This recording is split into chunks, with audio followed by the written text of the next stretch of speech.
disease. Meet Dr. Mindy Pelz, a top nutrition and functional health expert and a best-selling author. She is a recognized leader in the alternative health field and a pioneer in the fasting movement.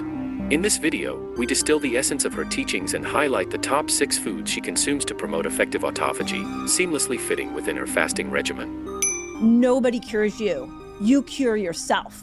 And so you have to start to look at the human body as this self-healing organism that's always figuring out how to keep you alive. Let's first understand what autophagy is. Autophagy is where the cells realize that there's no nutrients. It's nutrients and blood sugar, glucose, coming into the cell. It's like an internal mechanism where the cell goes, nothing's coming in.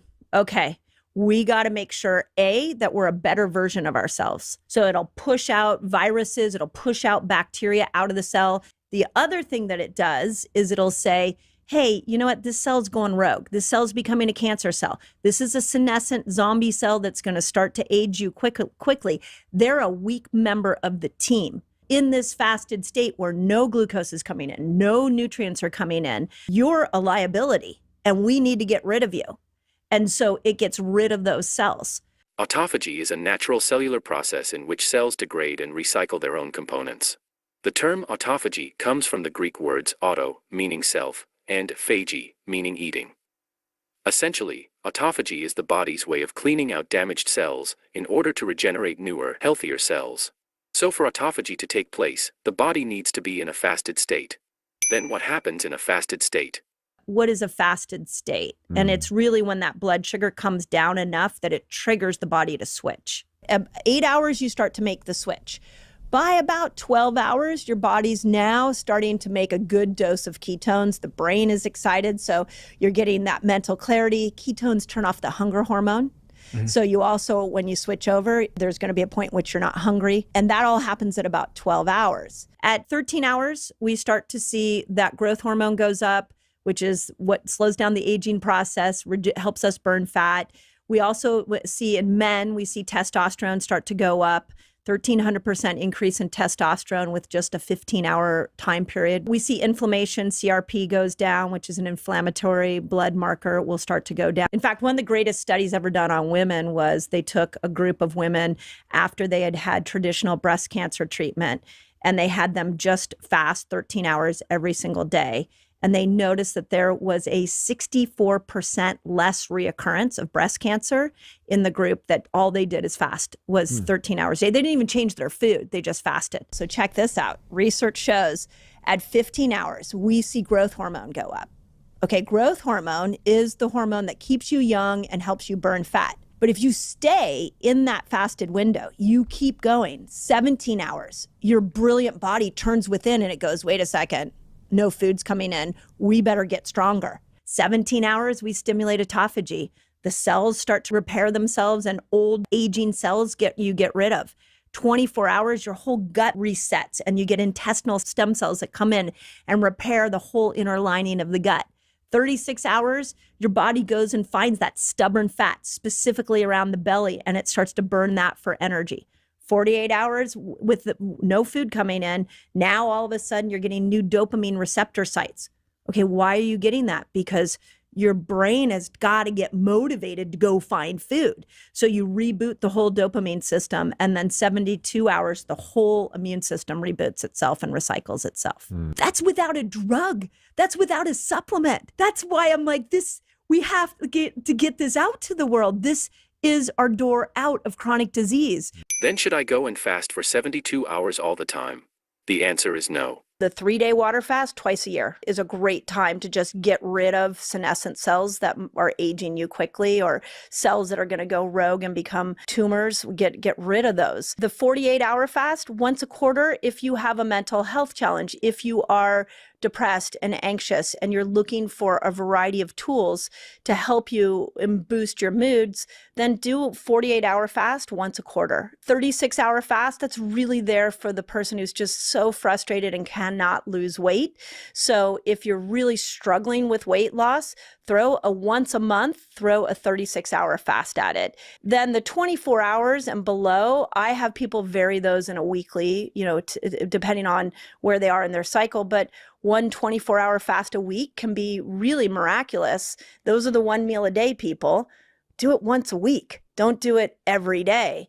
And then most people are doing either a combination of something between 12 hours and 17 hours on a regular basis, except the week before their cycle. When fasting, it's crucial to be mindful of your food choices. Here are the top 6 foods that Dr. Mindy frequently consumes to maximize the benefits of fasting. First, avocado, especially great for breakfast. I love breaking a fast with fat. Why would you break a fast with fat? The reason is it kills the hunger hormone. So it'll shut off the hunger hormone. You say, okay, I'm gonna eat fat first, and then I'm gonna wait an hour before I eat anything else. If you do that little trick, you're gonna find within an hour, you're not gonna wanna eat what you thought you might wanna eat. That immediate desire to boomerang will go away. I often break my fast with an avocado. Super easy, just cut it in half, eat it. A more interesting way Dr. Mindy enjoys avocado is eating with probiotic foods. I do a lot of sauerkrauts, kimchis. I'll take an avocado and put kimchi and sauerkraut on top, and I combine that probiotic rich with the fat. That's my most common way I break a fast. But now you're replenishing these good bacteria. You're feeding these good bacteria first that are going to help you lose weight.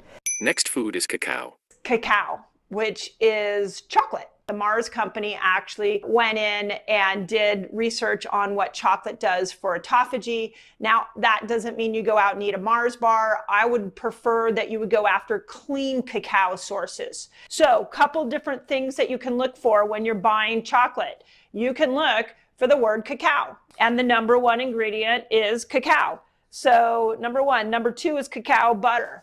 But when you do chocolate, you want to really go after the really extremely dark. So this is the darker, the more chocolate in there, the more cacao. The study done on cacao, just for you guys that are research hounds, was done through the Journal of Agricultural Food Chemistry in 2009, and it was done on liver cells. And so they found that when they gave cacao to these liver cells, that it stimulated autophagy.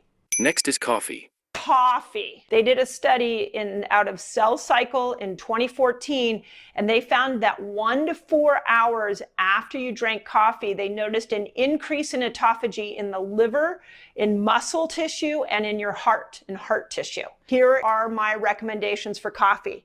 They need to be organic. So we know pesticides is going to create more cell death. It's going to create more toxins in cells. The other big issue we have with coffee is that it can often have a lot of mold. So you want to make sure it's organic and you want to make sure it's mold-free. Otherwise, you're trying to stimulate autophagy, but you're adding toxins in. Doesn't really make sense to me. For coffee lovers, you may have a question whether you can enjoy coffee during the fasting period. Can I have my coffee in my fasting window? And I would say of the millions of people we've watched fast, for most people, coffee is going to work in your fasting window, black coffee. So now in the book and on my YouTube channel, I've really emphasized you should do a blood sugar test to make sure that it does work for you. And we can talk about that in a moment. But with coffee, if it's black, it's going to be fine in your fasting window. If you add MCT oil, even better, because it'll start to move you over into this fat-burning ketogenic system quicker. Once you start adding cream, you're going to have to really do the blood sugar test and see if cream works for you. Another drink which is great for boosting autophagy is green tea. Hopefully you know by now green tea is considered a health food. It's a great alternative if you don't want to get too much stimulation from coffee. Nutrient Journal 2019 did a study on the neuroprotective effects of green tea. They also found that it stimulates autophagy in any cell that it was exposed to. It's one of those universal stimulators of autophagy. So super cool. And then bergamot tea was actually done on both a mice study and a human study. And they found that bergamot oil, so like an essential oil, created autophagy in human neuroblastomas. Cancer again. So this is nerve tissue. These are tumors in cancer. So, and that was done in 2014. Now let's talk about olive oil, a kitchen staple. Olive oil. You want to make sure that it's organic. You want to make sure that it's never rancid, so you want to smell it. Like, it shouldn't live in your countertop. It shouldn't live in your cupboards for a long time. If it goes rancid, it's not going to stimulate autophagy. It'll actually create cellular inflammation. The other thing you don't want to do with olive oil is heat it up. So if you heat it up and put it on a pan and it starts to smoke, you've now turned it into an inflammatory fat. The research on olive oil is also really cool in the sense that they're finding that it has an effect on the beta amyloid and tau proteins that are associated with Alzheimer's. They also have been doing studies on olive oil with cancer. So it was done on metastatic osteosarcoma, but try to use as much olive oil as possible. I would even say you could take a scoop of it and have a tablespoon a day if you're looking, especially you could even do that within your fasting window. The final top foods on the list to boost autophagy is curcumin. Curcumin is that really magical component of turmeric. There's also a lot of different ways that you can get curcumin into your diet. You can sprinkle it on your food. So we always buy our spices organic, so you can sprinkle it on your food. We like to actually get the turmeric root at our local Whole Foods, and we like to juice it and put it in a juicer and just drink it with a green juice. It's a little woody tasting, but it can be, and you can also cut it up and put it into stir fries as well, but that is a wonderful way to get a big dose of curcumin. The research done on turmeric is showing that it increases autophagy in pancreatic cells. They also did a study in 2019 on tick-borne disease and found that curcumin inhibited the proliferation of the disease by stimulating apoptosis, which is cell death, and by stimulating autophagy in other cells, which cleans the cell up. If you put turmeric with black pepper, it